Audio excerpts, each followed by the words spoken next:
Look, the Chicago Bears just keep making smart moves, and the Bears have been busy, right? So many high-profile signings, but this one's kind of going under the radar a little bit, and I want to talk about it. And the guy that I'm going to go through is free agent tight end Durham Smythe, formerly of the Dolphins. He just signed with the Bears on a one-year contract, and we're able to do this contract now because the Dolphins released Smythe back in February. That means he's eligible to sign with the Bears immediately, and that's rather than waiting till the start of the new league year next Wednesday. Man, that's coming really fast, isn't it?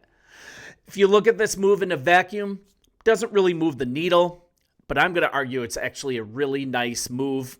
Let's kind of look at his history in the league. In his 7 seasons with the Dolphins, Smythe has caught 132 passes for 1,228 yards, 3 touchdowns. Not a ton.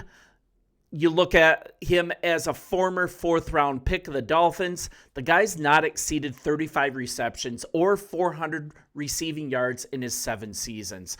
But the key to this is the guy's blocking abilities. That's what the Bears are interested in.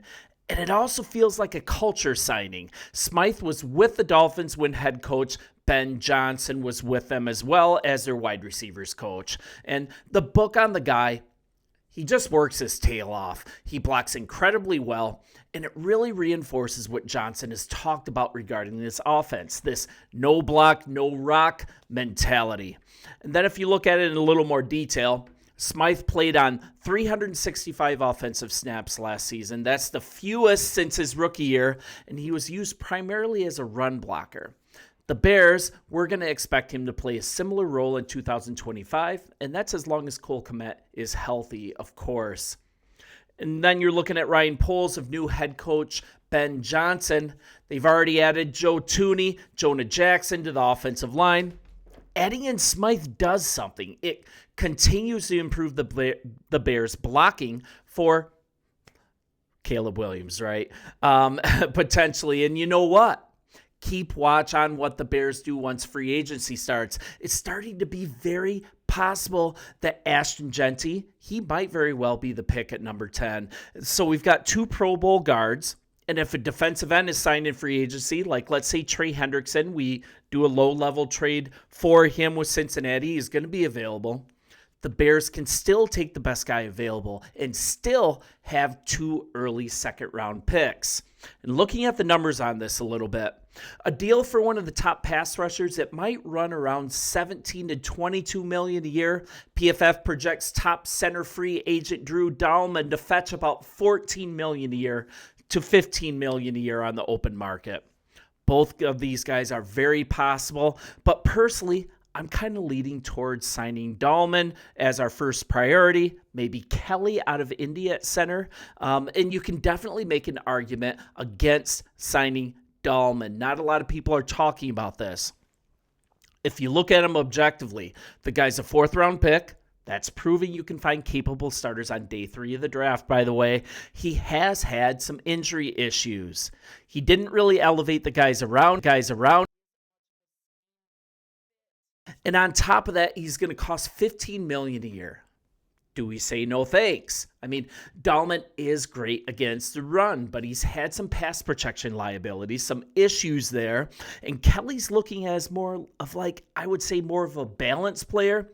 He might be a really good choice here because also he'd be a little cheaper at likely 10 to 11 per season.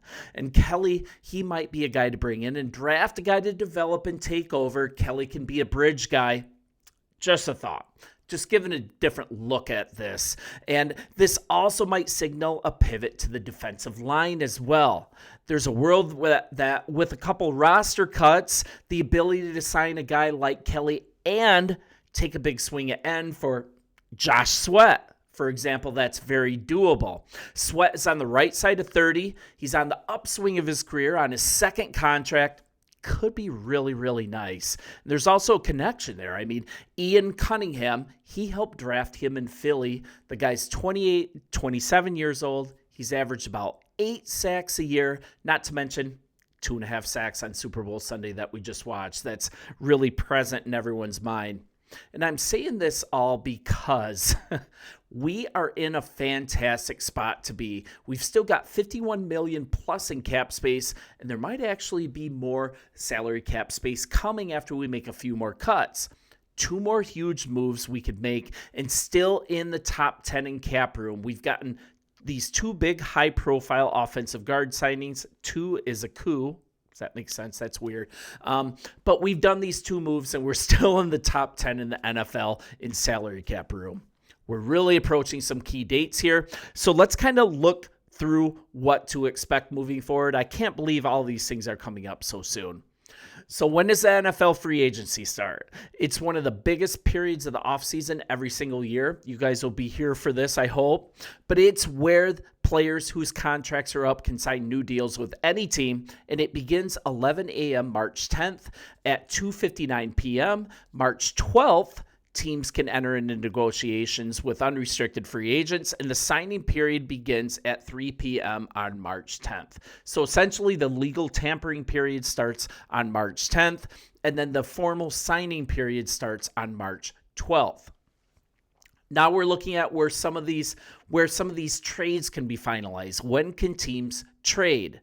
And the trading period, that coincides with the free agent signing period, and that's on March 12th, and that's after all, and that marks when all of the 2024 contracts expire formally. And then we have the owners meeting. When is that? The annual league meeting that's held between free agency and the NFL draft.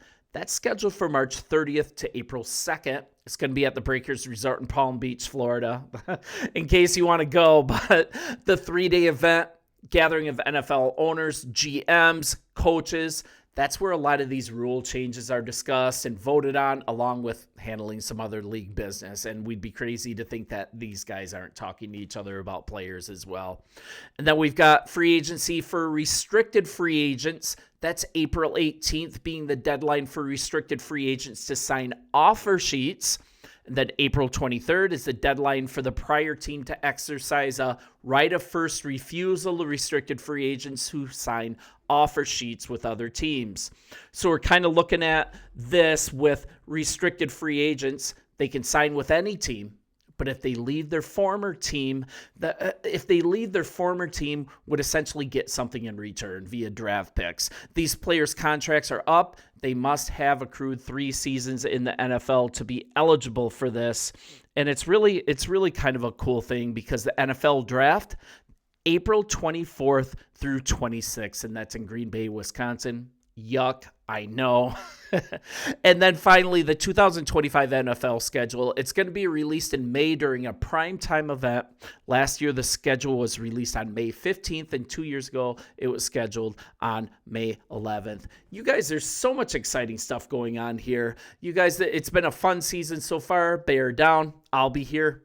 Bears news on the daily. Please join us tomorrow. See ya.